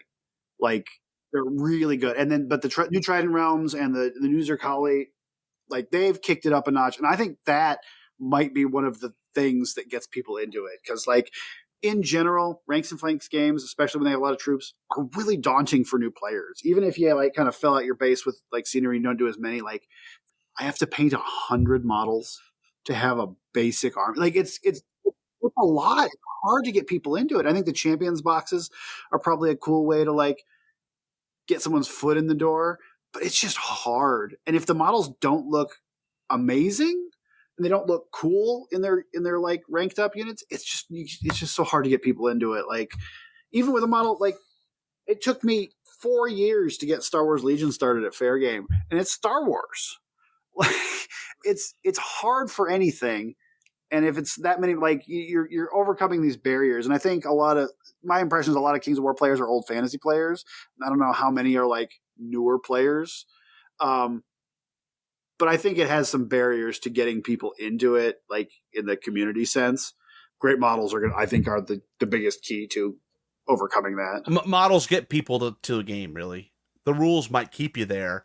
Rules don't get you to the table. It's models at the end of the day. And I think you have an interesting point there, too, is that, Warhammer Refugees, right? Back from 2015, the Sundering and all that with Age of Sigmar, picking up where the old world left off. It's like, there are probably, the farther we get removed from that, there are less Warhammer refugees coming to the game to Kings of War, right? But pretty much any Warhammer refugee is probably already here or has already been here.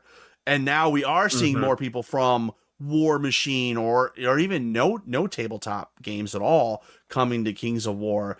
And anything we can do to make the game more accessible from a modeling perspective is probably the most important thing, right? Because at the end of the day, I play the game because I like the models. I like the big units. I want to, we all watch those movies, whether it's Spartacus or Kingdoms of Heaven. Like you see those infantry blocks smashing together, Braveheart. or Braveheart, or any of the Lord of the Ring movies. You're like, oh, this is amazing. And in my mind, that's what I see when I'm playing the game. And then the rules themselves, maybe we can touch on some of that, though. They've done a pretty good job of streamlining the fat, right? So there's no longer multiple versions of cover. There's just one thing for cover. And how you determine cover is very simple. The center of your unit in difficult terrain, then you're in difficult terrain and you get cover. Are you behind a wall? Then you get cover. It sounds silly, but they've even made a game that was already pretty streamlined even better. It's kind of common sense, though. Like, the things that they're doing, it's like, okay, if I'm mostly in cover, I should get cover. It's a funny thing because, now just use the center point of the unit. But before it was, is the unit 50% in? The laser pointer that I had where people were like, well, I think you're only 49% in. And I was like, come on. Like, we're going to play a game. Like, that might be the result of having a professional game designer that understands how to write clear rules. And there's always this push and pull of like understandable versus simulationist, right? Like you could make the argument there should be 7 different kinds of cover because of the materials of wood versus steel, whatever. Like, some people want that game. Some people want what's that board game that takes 600 hours to play that has Italian army has pasta that does stuff. Battle for North Africa. Oh, that one that takes like 3 years to play. Yeah. Famously the most longest possible game you can be playing. Like, some people like that, and you want to have that granularity. But I think what happened is someone would say like, oh, well, what about this situation? Oh yeah, let's add a rule for it. Oh, what about this situation? Let's add a rule for it. And you need that reset and take a step back. And that sounds like what this is. In terms of rules, is there anything that's jumped out at you? The feint rule. I'm so excited about it. I don't know if it's going to work at all, but I'm so excited about it. Yes. I mean, because it just makes sense, right? I feel like fast cavalry in all these kind of games, like these light, fast-moving units, have been are sort of hard to make realistic and effective, right? Like, and so I don't know, something about when I heard that feint rule that you can move back, and if you move into your other unit, you're allowed to move behind them and then turn around and still be able to shoot, and then they can charge. Like, seems like such a cool chess move to be able to pull off. I don't know, maybe I'm misrepresenting how the rule works. You've really hit it, because cavalry shooting units, like the light skirmisher guys with crossbows, or gunfire, like, it would make sense, right? That they would, maybe if they do get into combat, they would not stay in combat. They would probably try to leave. To shoot somebody, right? Like, that's what they do. So the feint rule definitely caught me out in my first game. It totally. So was maybe like, you what can tell me if it works the way I think it does. Because the way I think it was like you could run up a unit with feint to either charge in or block off, and then have your other unit right behind it. And basically, they either run in, kill the feint unit, and you countercharge them, or they run in, they don't kill the feint unit. The feint unit feints behind your unit, and then you get the countercharge. So you're like almost guaranteed to be able to do it. So feint is a version of withdraw. The difference is normally when you withdraw, you have to take a nerve test. If you fail it, you're dead, right? And then you roll 2d6 and you move back, right? Feint just means you automatically pass the test. You still roll the 2d6. You pop through the unit. As long as you clear the unit, right? And you don't have to be popped through because you didn't roll enough distance, in which case you would then be wavered. If you clear the unit, well, then you then get a free change facing. So you can then pop through the unit, turn and face somebody else to shoot something, and then the unit you just pop through could then just charge in to combat. Josh plays more historical, and it's like skirmishers, like in any it feels almost like a combined arms kind of thing that actually works. I think the fact that you no longer have a disorder is not a thing in the game, means that it doesn't matter if you're disordered, you can always shoot, right? And so as long as you're not engaged. So that feint, man, I think there's a lot of emergent tactics that are going to come out of this that I haven't even started to scratch the surface on. But I'm excited. But again, we talk about that idea of a puzzle. That's a puzzle there that I'm really excited to check out and figure out Because I remember back when I played fantasy, the problems of quotes like is when if you charged in and killed a unit, you could overrun and do another unit. So and then that came to the thing where it's like, oh, I'll put my unit up there, but I'll put it like weirdly askew, so you'd have to charge, this other angle. And then again, that felt like it was like discordant between what you thought should be happening with the rules that happen. But this feels like it makes sense, and I hope it works out that way. In my few months of playing 4th edition, it seems like an awesome rule. Now, I don't have very many units. I don't have any units that have that in that list, but your salamanders do. The Gekatoa hunters, I believe, have the rule. Yeah, and you can make them core. Correct. We're taking our tackle, but our tackle is completely outshined by that other new character they have with like the blast 2 attacks. Oh my gosh. And there's a new model for that on, as part of your STL files. Such a great model. Yeah, I have a salamander list, and I'm almost thinking I need to bin it and just like start over with. Because gosh, there's all those things I never had, like the Gekatoa and the Lancer Cavalry and the It's funny because I put it Commodon. together. I'm like, well, I want to have a couple units of the like primes, like because they're like your basic unit. I miss my Saurus from back in the day, and a couple the cavalry looks cool. I have a couple units of them, and I'm like. I put our tackle in there, and I put a couple of other. I'm like, I have 6 core and like no specialist now. What's going on? I was like, so I like with that unit, that army. I'm not feeling like we're terribly restricted. Like I'm like all these things are cool and they have their place. I'm like, okay, I could switch some of them out, and I feel like I have a bunch of options. And the Mantic Vault for January, there's a mage on the Raptor, yeah. Does that come with your all-in bundle, or was that separate? That was not on the all-in bundle yet, so I'm still subscribed to the Vault though. Well, why not, right? Like I was telling somebody, I'm like, I think I pay less. I bought a cup of coffee from Starbucks this morning. It was $6.50. Yeah, I don't pay $6.50 a month for the Vault. I don't even have a STL printing computer, and I bought the Vault because it's like $5 a month. Why not? Right. Or I have a friend. Hey, here's the file. Can you print this for me? Yeah, I definitely saw some people complain. Again, talking about the gloom and doom, but like people complaining because there was like a bunch of units that were already on the Vault if you had been subscribed since day one, and they released it like only the stuff that's new to the Vault for like half the price, but it doesn't come with all the, like the stretch goals from the thing. And I'm like, I actually ended up just like rebuying the all-in-one thing because it was cheaper to buy the all-in-one than it was to get the new stuff to the Vault and get the PDFs for the rules, and I just wanted the PDFs for the rules. It was like $100 too, right? It was so like it wasn't too bad, and then you get like some of these stretch goals, like some of the new characters that are coming out. So I thought it was like fine, like it was such a good deal. I wasn't too upset about it, because like I'm like I'll get the PDF. I'm getting the PDF basically. $100 to print unlimited salamanders, right? Yeah. Like that's essentially what you're saying. I don't know if people have done this before, but software engineer. Google has a thing called like Notebook LM, which is like sort of like a an AI thing. You can put we do this for board game rules all the time. You just put the board game rule PDFs in there and you just ask it questions. And it will not only answer it, but it'll answer you with a link back to the document where it found it. So it's awesome. I was like, when can you use command? What do they call it? The command orders. And it was like, and it gave me a list, gave me all the thing. I could go click back to it and see where it was. So just having the PDF so I could do that was worth it for like the $30. Did you guys play with command orders when they came out with Clash of Kings last year? I didn't. Did you, Josh? I played one game with them. The local guys just stopped playing with it. They did not like them at all. I like command orders, but I think the problem a lot of people had, there was 2 things. Having an extra resource you got to manage. Yeah. Was kind of a bummer a little bit. And then I think the other thing is there were some armies that kind of felt like they got left out a little bit, like they didn't get anything cool. It was basically the firefight rules just stapled onto King's War, it felt like. Yeah, right.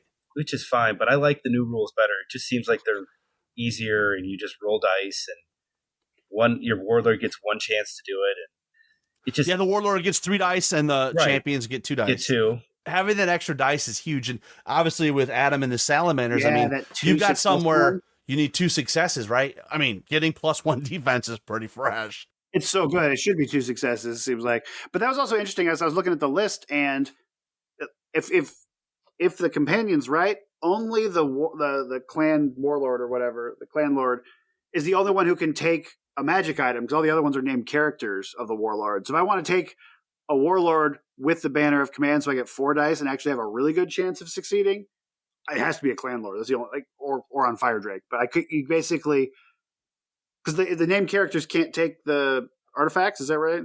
I think so, right? Yeah, the unique ones can't, right? But you've got a clan lord. You have a clan lord on a Friar Drake, and that's it for warlords. Yeah, so you only have two choices. So I'm like, oh, okay. But if you've got a cheaper character that gets 2, give them the banner of command, because now, to be fair, you're trying to get the 4. You're trying to get the double success one. So I guess it does make sense to have 4 dice. Yeah, it's because like even on 3 dice, it's like basically 50-50. And you don't want to plan your turn on 50-50. All I know is the Rift Forgers get 1 extra dice when you go in for the 1 special rule. So you have just legions of orcs with Rift Forgers going, let's go! But taking a clan lord at them, though, that makes your ceremonial guard core. So that's not a bad thing either, right? Because ceremonial guard is pretty awesome. It's a problem. I know. It's a good problem. And now that they have all the models, it's like, oh my gosh. So is this your Adepticon army, Rob? Are you just going to build it all in 3 months and go? Oh, I don't think. Yeah, I wish. No, I probably Adepticon. I'll probably take goblins again because I'm still learning like what units. Like goblins completely changed to the point where like I can't really play I could play the army I had before, but the game has changed so much. Like shooting has changed enough that I need to make some different decisions there. Well, there's so many missions too. Like everything's different. Yeah. Yeah, there's 20. I think the other thing too is that the lethality of the game has gone down, right? So there's a lot less crushing strength available. Pathfinder no longer prevents being hindered, right? Only Strider does that now.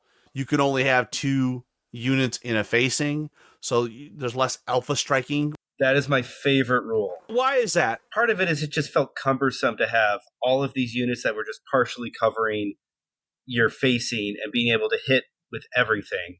At least with 2 units, it kind of makes sense. Okay, they're majority going in there. But I like it just because it feels like there's a strategy there where you can have 2 units get to the front of a unit. And then if they're still stuck there and you haven't supported these units, they can just sneak around to the side. And then you can have other units go in and fill in going forward. And I just think that that's kind of a cool trick where it's kind of just like rolling up the flanks of enemies as you're attacking it. And it doesn't feel like you're going to have, like, as I said, like 4 units hitting 1 unit, which is going to guarantee something just gets taken off the board. It'll be interesting to see if that makes hordes better, because hordes will be better at doing the wraparound, and they can't get attacked by 5 units at once.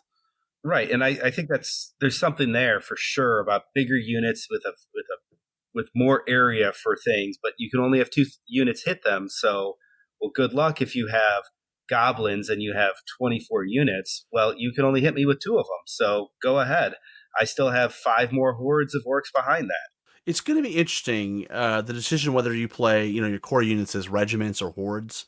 Hordes buy unit strength more efficiently, right? They got 4 unit strength and they're not quite, they're typically going to be cheaper than 2 regiments. And the regiments are only 2 unit strength, but that's 2 unlocks there as opposed to just the 1 with the horde. So it's going to be thing. For the goblins, I've been going back and forth. I've sort of moved more towards the hordes for the survivability, but you might still want to have a few regiments in there just to pad out the number of core you've got. It's a whole new world, man. Now, Rob, are you doing more than 1 battalion? Well, the last few times I've just 1 battalion with goblins. It really comes down to, I think, if you want more than 1 warlord, well, then you're going to have to take a 2nd battalion. And if you want maybe more than 4 support, then you'll probably have to take more than 1 battalion. If you've got good core, and I guess that's one of the other arguments I've been hearing is that, some people have better core than others. You know what? I'm not going to disagree that, the vanilla armies are vanilla. Let's just let it go through its paces and we'll get all these armies fixed in 2.5 years. Unlike the days that Adam and I would be playing and, I'm a Bretonnian player. Oh, it's 7 years for the book. It's like, okay, we at least we're not in that dynamic. Well, if it's broken, they're going to say, well, maybe this isn't a good idea. What was it? The Rakin. They've got the wretches, where everyone's freaking out. Yeah, they're cheap. They're unit strength 4. Oh, and now I can make them have plague pots with the command. But they hit on like 5s. Well, the problem is you have a unit that's unit strength 4. But you can give them ensnare and stealthy for the time. And you can just keep doing it over and over again. So they're only defense 2, but they're hard to crack, right? If I've got ensnare. So, but here's the thing, guys, go ahead, build all the wretch hordes you want. It's going to get fixed. If it's broken, one guy's going to bring it to a tournament, and then it's just going to be done. It's what you were saying earlier, Adam. I mean, if they're doing their job right, they're listening to the community, they're seeing what's being played, and they're adjusting those points, right? To make the stuff that's not being played as much move up, and the stuff that's being overplayed or abused, you could even argue, come down. So that you got a lot of viable choices to increase the internal balance within the list. What's been the reaction to 4th edition from your local scene? As I said, like Ragnar, there's a few people talking about it, but I don't even think anybody's bought a book yet. I don't even think the store has any Kings of War stuff left. Sad reality is people who were playing Kings of War weren't really buying from the store, so there wasn't really an incentive for them to staff the models, and which is unfortunate. I mean, but it's a business decision. But on the other end, Ed and I, as I keep mentioning, we have our friend Graham, who is a game store manager, and we actually invited him over one time to the basement and actually showed him Kings of War, and he's like, "This is really interesting." And as he's saying, he's like the third Pokemon where all of a sudden he is not just bought one army. I think he's bought 4 armies now, right, Adam? At least 3. At least 3. He's got Northern Alliance, the Twilight Kin, the Nightkin, and he's got his old lizard men. He's wanting to like pad out with some. Yeah, he's got his lizard men. But like the exciting thing for us is that in the Fair Game Discord, we've been showing pictures. Like Adam's been working on his custom bases, and people are like, "Oh, that's interesting," and like people are interested in wanting to talk about the game, and people are, I think, intrigued by it just because it looks cool. And I mean, it sounds like we have enough people that we might be able to sit down and demo a few games and get people to jump in and have some fun. Didn't even ask you guys, are you guys hobby guys? Like, give me a sense. I'm a big hobbyist, big painter guy. So I paint a lot of models, and I just find it as a fun way to relax. But Adam's the one that does a lot of the creativity. So as you saw, like he's got all the cool 3D prints. We even got a Discord channel where we've been sharing STL files that we're finding online. Like, oh, we should print this and put it on bases. And even our friend Graham he just got a 3D printer. So he's experimenting with not just making his own custom bases, but custom bases with 3D rocks that are put into the base so he can build everything on top of it. So it's really cool. Yeah, I was sort of medium hobbyist, but like I said, then I fell into a job at a Games Workshop store, sort of, and there's a funny story, but it was in a mall, and normally Games Workshop stores back there, now called Warhammer stores, they'll be closed on Mondays, sometimes Tuesdays, and they don't open till noon, right? But this mall's rule is like you have to be open when the mall's open. So they had to pay me to be there from like 9 to noon when no one would come in, and all day Monday when normally no one would come in. And so there's like, all right, Adam, you got to paint models for the other stores. and then I did like terrain for like Games Day and stuff, like the big mega battles and things. And so I had to like learn. So when we were trying to get our Star Wars Legion community started, and I had the 3D printer, like I printed out like 2 tables worth of terrain and said like, here, store, have it, give it back to me if it doesn't get used. And then I'll go into different modes, right? Like I'll be like army painting mode where it's just like, okay, what are the tricks we can use? I'll bust out the Minwax or whatever. Or like I was like, yep, I'm painting, War Machine. It's only 5 models. I'm gonna like get really into it, or board game models or whatever. So like I'll switch modes on whether I'm doing something very like detailed and fun or whether I'm going like army scale stuff. So I dabble in a lot of stuff. So sometimes it'll pull something weird in from something else I've done. And I'm super jealous because you guys, I see Josh, he must be in the basement. Yes. Which Midwestern people, man, I'm from Michigan. So like, I love basements, and you can go down there. You have a big space. We don't have basements in Tennessee. So unfortunately, I'm in a room above the garage, but yeah. This is not going to pick up on the audio, but I've got my terrain box of 3D printed stuff that I'm supposed to paint for our next tournament. I've got this just a Crypt Ghouls thing and all this other cool things. But yeah, it's fun to have a basement because you could just put things in a giant pile on the wall and you can just store things. So much room for activity. Exactly. Well, as you can see, there's a kid's tent in the back, so they can sit there and they have a kid zone. Like, it's great. But yeah, like a lot of the hobby stuff is super core to getting people into it, right? And so we're hoping that once like Josh and I get some model units, armies up, I have some cool like ruined fantasy buildings and trees and hills and stuff. We can get in there, you play a game, and just people seeing you play the game with painted models, with cool terrain, is the best advertisement. You can tell people about the rules. They can look at the boxes all they want, but seeing 100 dudes 150 dudes on the battlefield, like this giant Total War style game, people are going to stop and they're going to ask what's going on there. It's the rule of cool. I mean, if it looks cool, people are going to stop and ask about it. And I mean, it's been successful for Halo, where they just put out a table and people just show up and you just show them how to play. And thankfully, Mantic games are easy enough. You could just sit down somebody and say, hey, I can teach you how to play this game in 5 to 10 minutes and we can play a game. But we're hoping that between like Graham getting into it, stocking some of the units, because they're good and they're reasonably priced. The core we have from Halo and a bunch of people who are, willing to pick up anything if other people are into it. And if we can get Graham into it, then, he'll put stuff on the calendar and get there. But that's how we started with Star Wars Legions. Like me and like one other guy would play every other weekend, get a handful of people into it, get it started talking on the store Discord. And you just got to build it up slowly. If you can get 4 people so that you can get something going every week, then that's kind of what you need, all you need to do if you can keep it consistent. So we're hoping to build it up. One of the things I want to ask you guys, I firmly believe one of Mantic's aspirations is to really pull in parts of a wider community that aren't already here playing the game, right? Like there are people in garages, there's people that are maybe not competitive, maybe they're narrative. There's a lot of different people that maybe haven't had a seat at the table and they're trying to make the game more accessible. And are you guys feeling that, or am I just making that up? What would be your speculation of what Mantic's trying to do with 4th edition?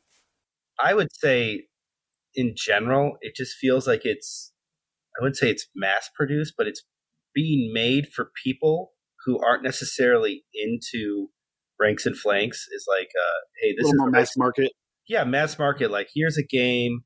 We're very much more. It's much more professional than they were in 3rd edition, and you can see the rules. Everything's ready to go. You can pick up a box and play it. And I really think that they're trying to push out to those people who are interested in fantasy, but aren't necessarily the people who are playing like Conquest or these other ranks and flanks games, like people who are just interested in it. Because I think the most common person I've seen it that stops and looks at the Kings of War box or the Champions box are D&D players.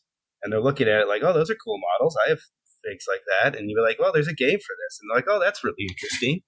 I think they're trying to push for that group of community. And I think they're just trying to make it accessible and not necessarily just about winning games all the time. To be a little bit like critical, this is not necessarily bad, is like, I don't necessarily feel like they're doing the things they need to be doing to really push it out there. Like, it was cool they pushed all this stuff out to these like other podcasts, but I never would have heard about that if I wasn't in a Facebook group, hearing it from Josh, hearing it from you guys. I never would have heard about it. Graham hasn't heard anything from Mantic. They've done a very good job of catering to the faithful that are already here. Yeah, and I think just the boxes looking as good as they do, being as self-contained as they are, is a great step. But you got to get it on the shelves, and the people who are selling it have to have a reason to do it, right? Like, I feel like, get it. Maybe, I don't know. Like, I shy away from too much social media, so I don't know what the best place to put it are. But like, try to get it in front of some more general, like YouTube personalities.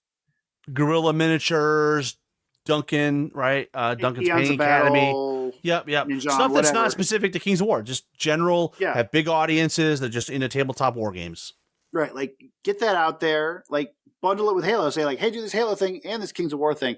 Work with the stores, right? Because the stores, like, this is a big game. It needs a place to play. Not everyone has a place to play in their house. I'm lucky that we have space for it here, but people need to do it in the stores, and the stores need to have an incentive to do it. And if you can't, like, and Graham is trying to go through the distributors who are trying to go through Mantic, and no one seems to know what's going on. But like, you have a person whose job it is to reach out to the stores, make sure they get, I don't know, like stuff for demo games, some incentive to playing, I don't know, like models they can give out to people, whatever it is. But the people in the stores are the people you have to reach, especially, for these kind of games. And if you're not doing it, it's going to be hard. And like I said, if I wasn't already interested in Kings of War and like signed up for like social media and things that tell me about it, I don't think I would have heard anything about it. honestly. Adam brings up a good point. Like, is there even a Pathfinder in Chicago? Because isn't that the program that like Afghan thing? Yeah, right. That's a great question. And I'm sure Rick Hall, the Pathfinder leader for Mantic here in the U.S., is listening to this.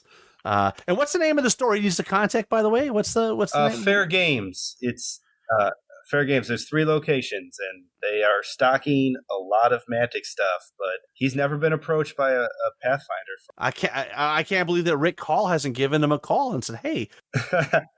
I mean, like, cause like I came from the Games Workshop, like retail, and I know people give it a bad rap, but I honestly think that like a lot of the, you walk in, there's a cool thing set up, and if there was another, they would give a store a setup.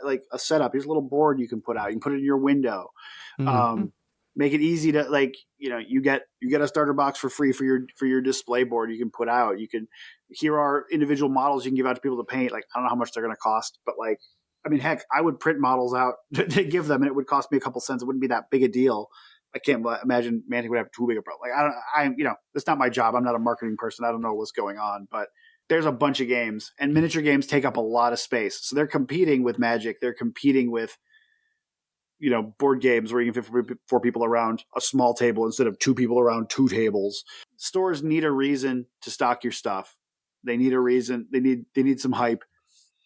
Both from, to get your people hyped up and like get customers hyped up. And I feel like that needs to be their second prong of their spear, maybe. I don't know. I mean, going back to the Star Wars Legion example, because we know AMG a lot, they give out free kits to stores. And then they have a website that says these stores give out demos, and go to the store and there's a free demo kit to play it. I mean, that's a pretty easy ask to just say, hey, if you want to do it, here's a demo kit to show people how to play the game.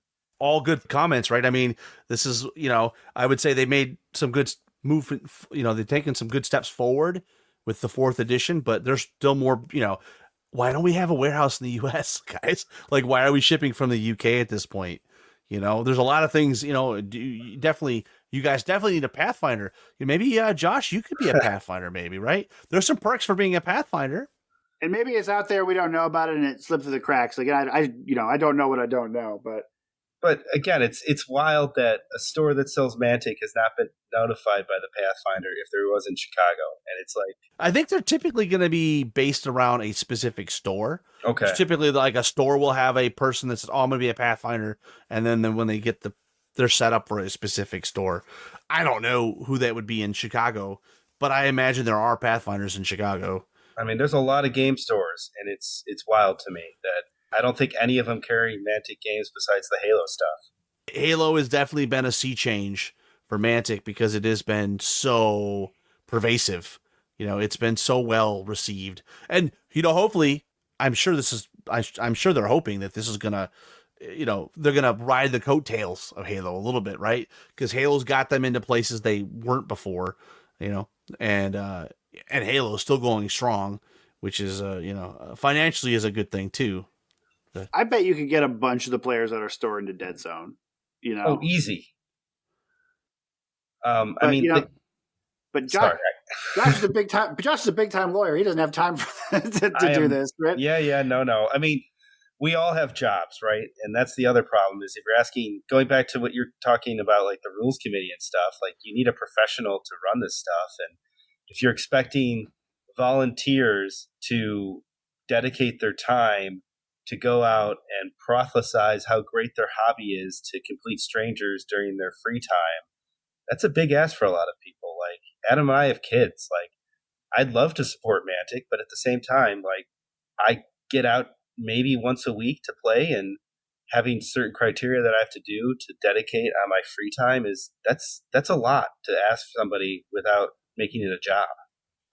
The big thing here is that they need a multifaceted approach. Yes, you need the people out there evangelizing the game, the Pathfinders, but you need a good marketing plan. You need organized play kits. There's a lot of things that they've had in the past that's been a little mixed. The good news is that I think all of these things are on their radar to get fixed, and hopefully we will be seeing the needle move a little bit here in the very near future with their new marketing person. And again, they've done a bunch of great stuff for like the lead up. The product is better. It looks better. It's so much easier for someone to pick up. The fact that they were reaching out to all these different podcasts and venues. yeah, like I think there's a lot of good, like the rules I think are tight and clean, and so when someone picks it up, they're not going to be totally confused. They're on some good paths. But there's still more work to do. That's the message, right? And we've been saying it for a long time that, the faithful are already here. You've got to get the fantasy curious, the people that are on the periphery that aren't playing Mantic games. Ronnie's apt to say the first Mantic game is the hardest one to get, right? Once you get it, then I think there's some DNA across their games where the rules are pretty clean, kind of get out of your way, but there's still enough tactics and depth of thought there and player agency that I think they're still engaging. And I think the relationship they have with their customer base to really listen to what people are asking and their feedback, not many companies. I think there's some other companies that do a pretty good job of that as well, but they do a pretty good job of having those conversations. At the end of the day, they want to make what we want to buy, right? That's business 101. And they haven't always done a good job of that, but they've been getting better and better. And you guys mentioned the models. I mean, ever since moving most of I think all of their hard plastics to Archon, like they've been knocking it out of the water. I mean, just knocking it out of the park. Yeah, they're great models, but what I really like about it a lot is for a lot of companies, if you make a really good model, they have it like basically push fit. So like with a lot of GW models, it's like A goes to A, B goes to B, and all the models look the same. What's really cool about these kits is that like not only are they really detailed, but you can mix and match pieces and put them together, and there's a lot of customization on them, and that's really impressive. I'm excited to get some games in. I'm finally pulling the trigger on like the multi-basing. Like when I did my Empire Dust, I did them all on individual basis. I'm like, I can use them for D&D or whatever. And now I'm just like, I'll just build a couple more models. I did that with my first Kings of War army. I'm like, I'll make them as vampire counts of Warhammer. And it never materialized. And after that, I was like, yeah, I'm just going to go multi-base. Makes it a lot easier to pack up. Yeah. So like, honestly, like over the next year, like dream, fingers crossed, is like Adepticon 2027. Maybe I can go play an event or something. Not going to happen this year, but like, yeah, I'm excited. I've got almost a whole like 2,000 some point army printed out. I've got to, I'm going to work on these. I'm going to try to really do the bases up nice, and then we'll get some games in and see where we're at. I'm at this point, yeah. I just think it's time to go. And I'm excited to see him in action. I think it's going to be cool. It's a clean slate. I mean, it's a fun time to jump in because nobody knows how to play it.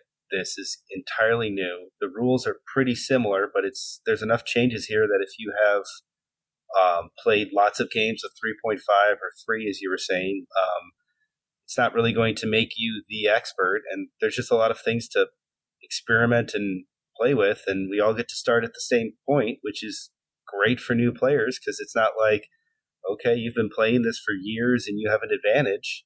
No, we're all starting with a clean slate and just moving forward. So I think that's awesome. And we're going to see a lot of changes to the army lists over the next 2.5 years, right? Like right. Every 6 months, we're going to get another 4 armies.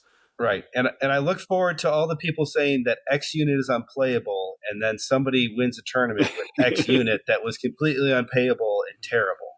Well, awesome, guys.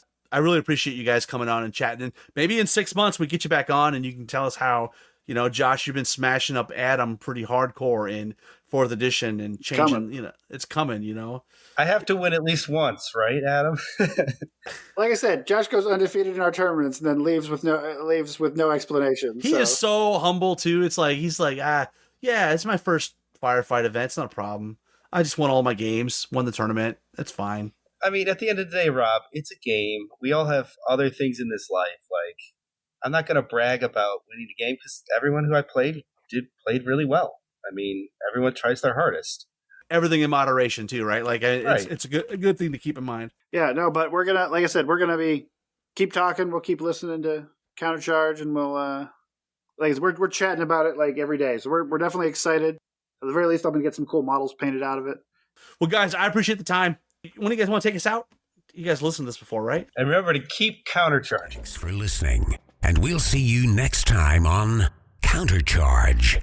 Please let us know what you thought of the show by emailing us at counterchargepodcast@gmail.com, on Twitter @countercharge15, or by commenting on the Countercharge Kings of War podcast Facebook group.